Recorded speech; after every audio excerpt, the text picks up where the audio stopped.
Okay, so I promised you a video of what I would put in my kids' tea if they were needing an immune boost. And seeing as they are having a sleepover at school, which involves all of them in a classroom in aircon all night long, I figured this would be the perfect opportunity to show you, because I'm about to bombard them with just about everything in my garden. So, parsley, amazing. So I'll pick a few of those. This is the Queensland version of mullein, which is an amazing lung herb.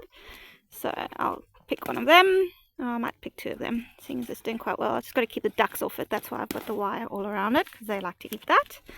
Scrunch it up, chuck it in there. This is, it's a salvia, but it's pineapple sage, and it is very flavorful. So if not anything else, I put it in because it smells nice and it tastes nice. It gives a lovely flavor to the tea. So that's a heap of that. Oh yeah, I can chuck some of that in. This is lemon myrtle, lovely flavour, so I'll pick a couple of those leaves. I think that's all that's in there for now. Mint, chuck some mint in. This mint is desperate for a bit of water. Actually, I'll pick a different mint, that's not so great. In this garden around here, I have, excuse the mess, I need to mow, but it's been too wet. This is Herb Robert. This is an incredible little plant for every reason. I'm just eating one now. Eat 2 leaves a day, but it's a great plant for your immune system. Oh, it's a bit bitter.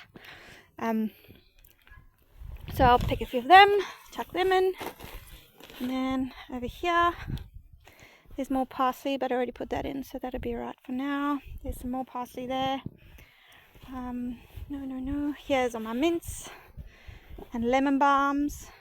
I'll do a separate video on all of these so that you guys know the medicinal properties of each one of them, but for now this is just what I would generally put in their teas. So that's ginger mint, actually. A friend of mine bought me that. And that was lemon balm. Here, nasturtium. I did a video on this shortly.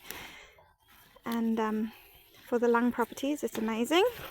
So I'll grab that in case there's any cough bugs going around, a flower or two.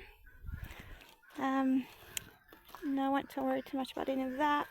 I might chuck a curry sage in.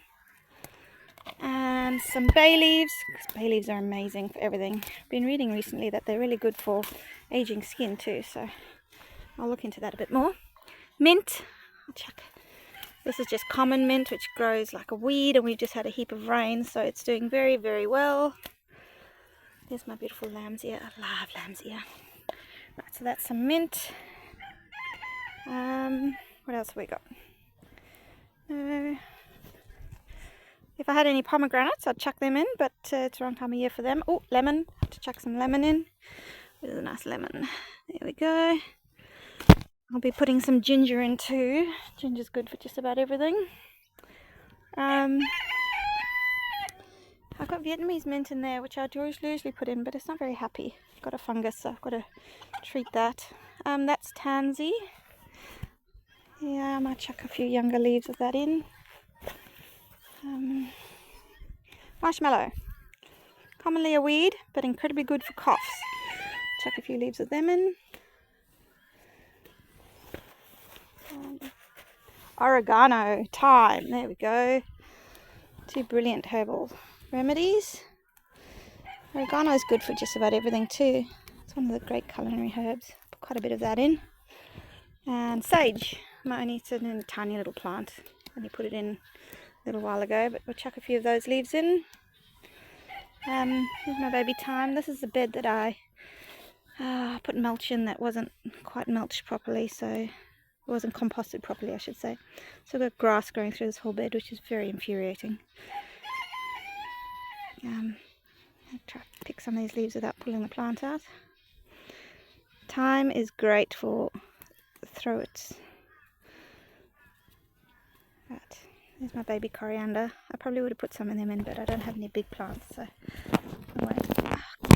There we go, got some. So I've got marshmallow, raspberry leaves. I could put some of them in, but I probably won't this time. What else have we got? Dandelion. Yes, let's put some dandelion in. Sorrel. I'll put some sorrel in. Dandelion. There we go. sorrel, generally just an edible green, but it's actually quite nutritious. And plantain, very good for you as well. Another weed that we forget about. What else have we got? Lemon balm. Look at all this beautiful plantain, which is probably going to have to get mowed. It's just everywhere. Loves this time of year. Alright, get some lemon balm and make it super yummy. I've got some more sage in there. Rocket's really good too, but I'll put that in their dinner tonight, so I won't worry too much about the rocket. That's all my wormwood. We won't put that in. There's more mint down there. Actually, I'll put some chocolate mint in.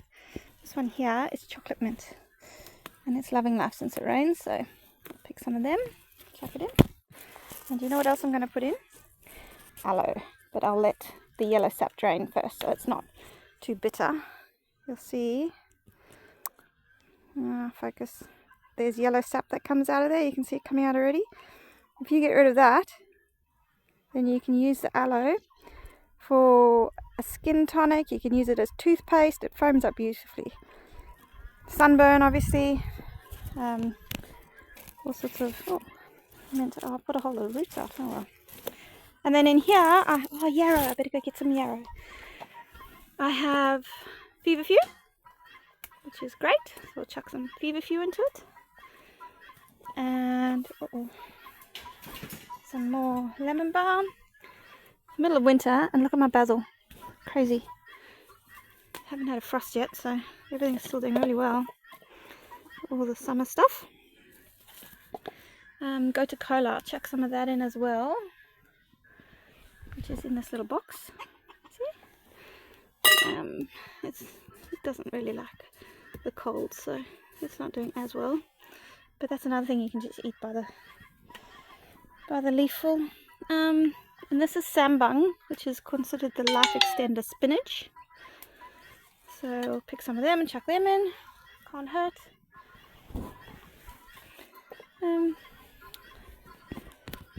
What else have we got that we can put in? How about some of